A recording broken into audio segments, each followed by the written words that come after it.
What's up, family? Gerald the Bossman here. You're tuned into the Bossman Show on AM 1010, AM 1430, 1055 The King. Let the King out at 105theking.com and the Bossman Show at bossmanshow.com. Hit me up on Instagram, The Bossman Show, Twitter at Bossman Show, and Facebook, Bossman Show. It's the Bossman on your radio. Listen to the Bossman Show with your host, JR, Saturdays at 9 a.m. right here on AM 1010, The King. What's up, good people? BetOnline is your number one source for all your betting needs. The latest odds, lines, and matchup reports for baseball, boxing, golf, and more. BetOnline continues to be the fastest and easiest way to place your wagers, including live betting and your favorite casino and card games available to play right from your phone. Head to the website or use your mobile device to sign up today and get in on the action. Remember to use your promo code BELIEVE, B-L-E-A-V, for your 50% welcome bonus on your first deposit. BetOnline, where the game starts. BS3 Network, changing the way you watch TV. Yes, BS3 Network, changing the way you watch TV, covering content and hot topics from A to Z, sports, music, society and culture, movie reviews, you name it, we have it. Check it out on bs3network.com or check us out on Roku, BS3 TV on Roku, as well as check out your favorite podcasts on all podcast platforms or Spreaker.com/BS3 Network. You are now tuned to BS3 Network.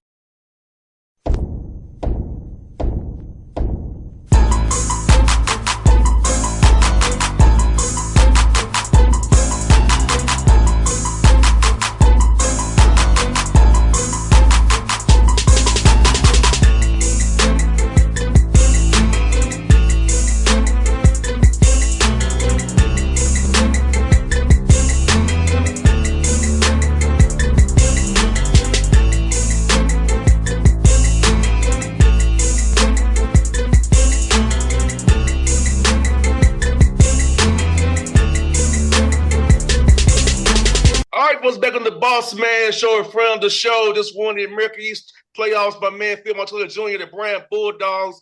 Phil, we talked about this in February, man. I'm talking again in March. Look, we're doing it again, man. Bossman, you've been with us since the very beginning. You've always been good to me and good to our program, and I'm happy that we can share this with you. Yes, sir. Yes, indeed, man. We talked the first time in the spring when you got the full-time gig, man. We talked about your vision, man, and to see what you've done in 2 years, man, I'm proud of you, man. I really am. And for you and your staff and all the people around you, talk about just that dedication and grind and sacrifice to get to this point that you are in year 2. Yeah, I mean, it's people always say, right, it takes a village. It takes a village to do this. And, I just love being part of a team, and I consider myself a teammate in this. Yes, my title is head coach, but, I play a role. I'm just a teammate like everybody else. So there's a long list of people that have played a factor in this, on the court, off the court, well beyond, the limits of basketball. So to be able to share this with a lot of people is pretty cool. And, to share this with the entire Bryant community, the entire Rhode Island community, Rhode Island basketball community, because this belongs to everybody. And I want and hope that, everybody feels a piece of that they played a part and that they have some ownership in this. We're just lucky to be in the positions we are to represent the school in the way that we do. And feel like people don't realize how many people go into this. Your managers who helping guys get shots up, cleaning uniforms, the social distancing coach, nutritionists, compliance, tutors, administration. So, and then it gets to your staff. Everyone had to sacrifice something to put in this pot to be here today when we're talking about you all going to the big dance. So talk about just that whole piece of fans over thinking about it all the time. All the people who touch your guys and you and your staff to help make sure you guys can perform on the court and win championships. Yeah, there's no doubt. I mean, and you need everybody to play their role, and you need everybody to understand that their role is vital to the entire mission. And it's not just, well, he's the most important and you're no, like everybody's equally important, whatever that is. And yeah, for some people it's to go score a lot of points. For some people it's to be, the academic advisor and make sure guys are eligible. For some people it's, make sure the budget's right, make sure the travels were right. Like everybody has to play a role and play a part. And when someone's not doing their part, it affects everything else. And that's why every part is equally important and vital to doing what we've done. And again, it's why I say that I hope there's a lot of people out there that feel that pride and feel like they played, some part in this. Because it's not just me, it's not just a player, it's not just the staff, it's not just, whatever. It's a whole long list of people. And it's the beauty of college athletics to me is that, again, it goes across departments. Our student affairs department, our admissions department, our financial aid, the president's office, like go down the list. It's everybody. And we need everybody to be on board to do something like this. And, fortunately we had that. And what I love about your tournament and your playoffs is that it's actually on campus. So you get that different kind of vibe, different kind of feel, a full house for you guys, cheering for you in the arena yesterday. Just watching the joy of everybody as you all count down to win that thing, man. And what's going through your mind on the sidelines as you kind of know the score is kind of out of hand and you like, we really accomplished something today. And we got all these people around who love us, pushed us on to this victory. Yeah, it hit me with a little over a minute to go when I started thinking about getting like the walk-ons in and getting those guys in and getting the starters off the court and get them an ovation that they deserved. That's when it started to hit me. And then as those guys came off, the big hugs and the I love yous and the messages kind of, going back and forth between me and them as they come off. That's what's kind of gotten me. Like the little bit I've had a chance to be able to go back and see some things and, scroll through Twitter or whatever and see the little videos.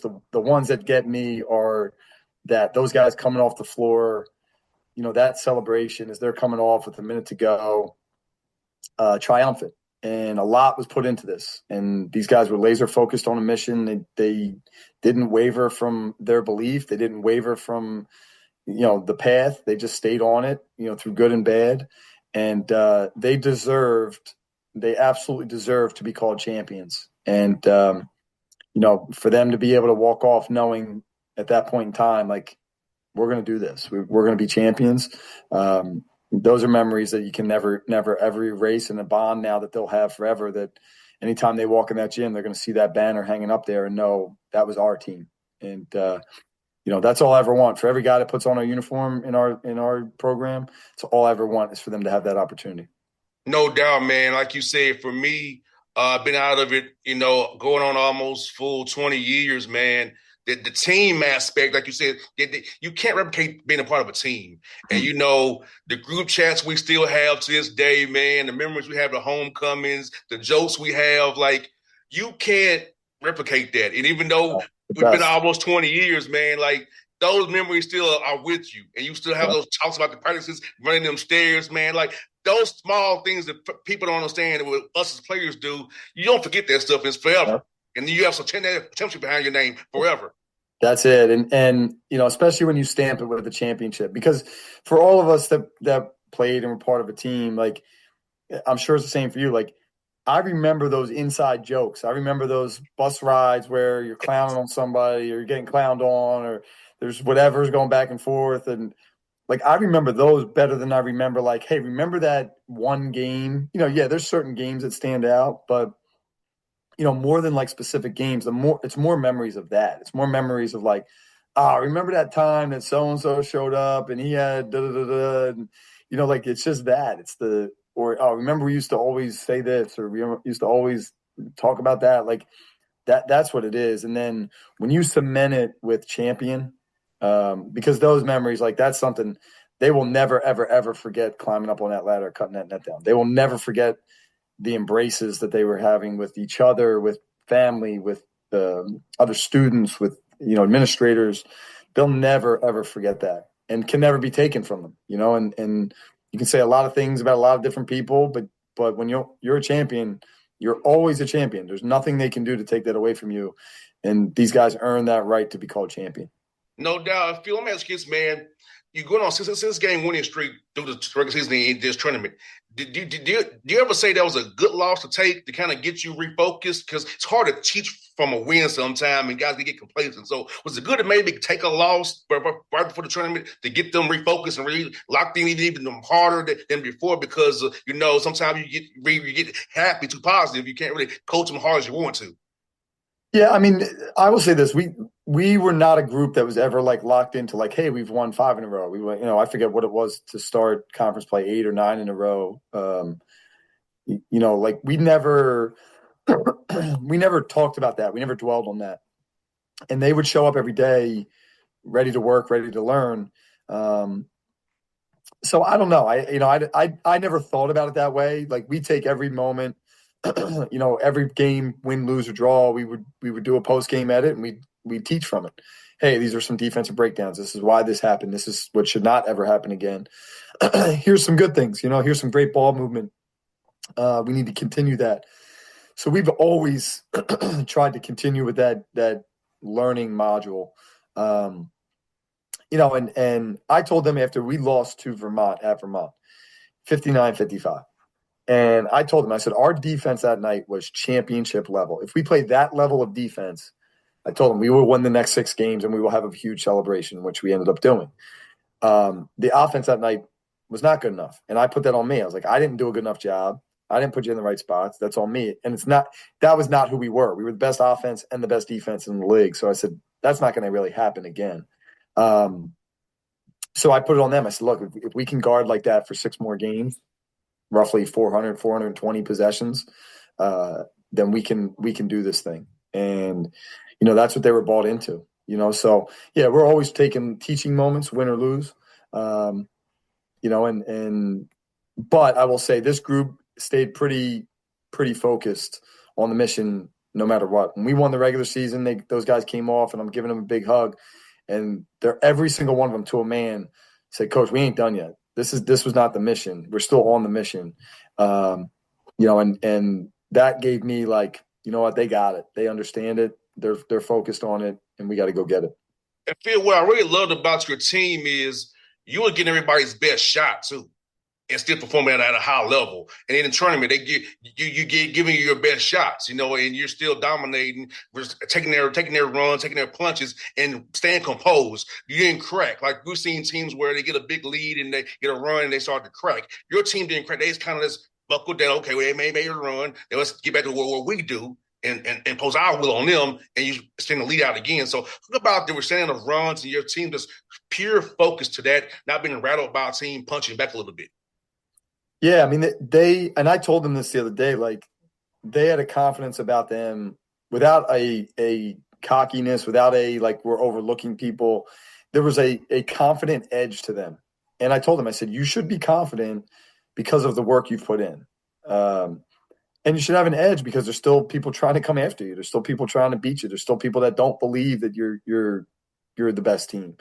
So they had a confident edge to them. Now, I will say the last week was probably the most stressful in my 43 years on this earth. Like that was probably the most stressful week of my life. Like because I didn't want to let them down, and I didn't. I knew that they had earned this opportunity and earned this chance and deserved to win.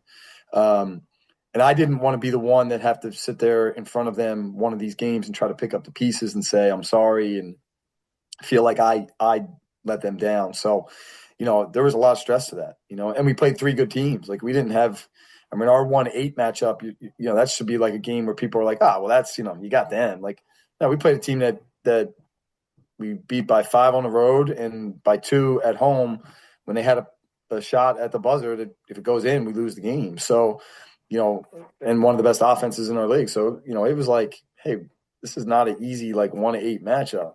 But they were locked in, they were focused, they were locked in, and they understood this is what we need to do, and we tried to break it down as simple as possible for each game. Like, this is what's going to win us this game. And they went and did it.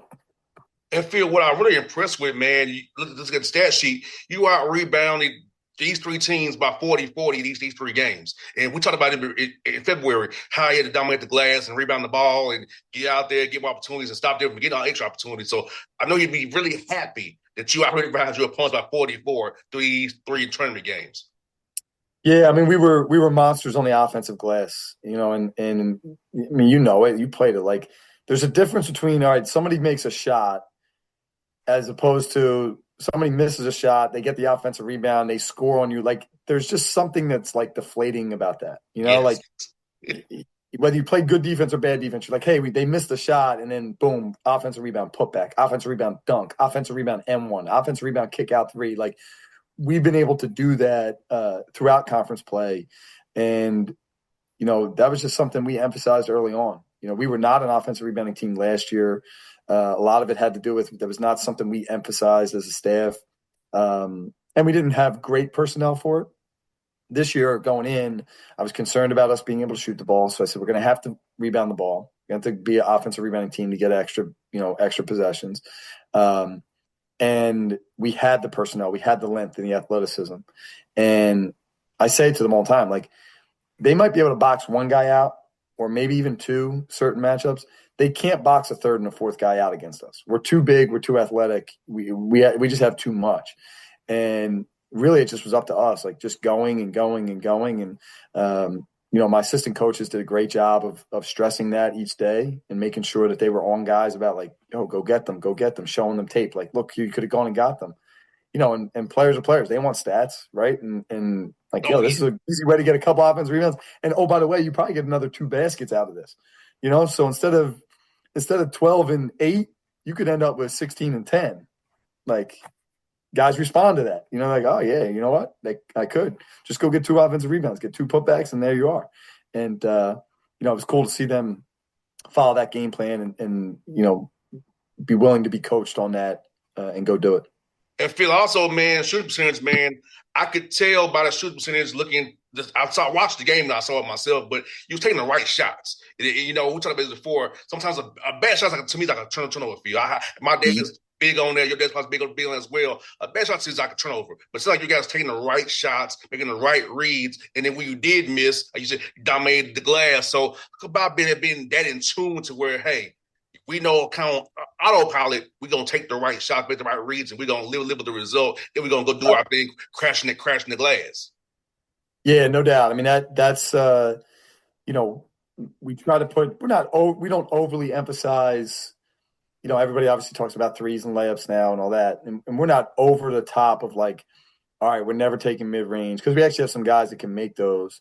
But, understanding, like, look, this is where we can take advantage, right? And we want to get to the rim. We want to get to the basket. We got the size and athleticism. We can finish at the rim, especially these last couple games where we had a clear advantage inside. There was no rim protection.